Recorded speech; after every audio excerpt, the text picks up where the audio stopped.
کار ساخت فابریکه سوم سمنت غوری از سوی شرکت انکشاف ملی مطابق معیارها و در چارچوب زمان تعیین شده به صورت منظم جریان دارد. به گفته مسئولین، کار این فابریکه در حال حاضر در مراحل اساسی جریان دارد و تلاش می شود تا پروژه در زمان و کیفیت تعیین شده تکمیل شده و به تولید آغاز کند.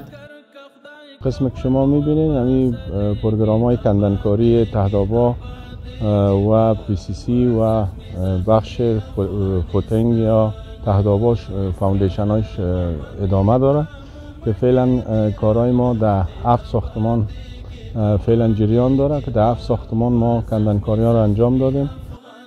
مسئولان همچنان میگویند که مراحل اساسی کار به گونه منظم پیش می رود و تمام معیارهای تکنیکی که برای تولید پایدار ضروری دانسته می شود رعایت می گردد. در حال حاضر ده تن از پرسنل تکنیکی و اداری با استفاده از ماشینری و تجهیزات پیشرفته در این پروژه مصروف کار هستند.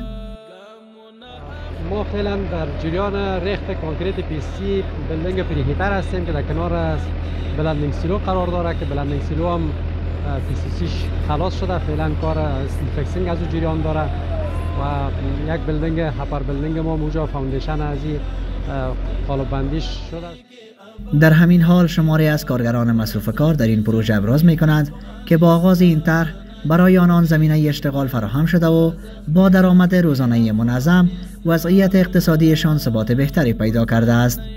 اقتصاد ما خوب است، در نفقه و در خوراک ما خوب میشه، این کارا که جور بشه و تامین بشه اینا خیلی خوب است. دیگه همین کارا که در ولایت شروع شده خوب است، از اینکه مردم در کشور بره بسیار کار خوب است. همینجا در منطقه خود کار داشته باشیم. قابل یادآوری است که با تکمیل شدن فابریکه سوم سمنت غوری این فابریکه ظرفیت تولید روزانه 5000 تن سمنت را خواهد داشت.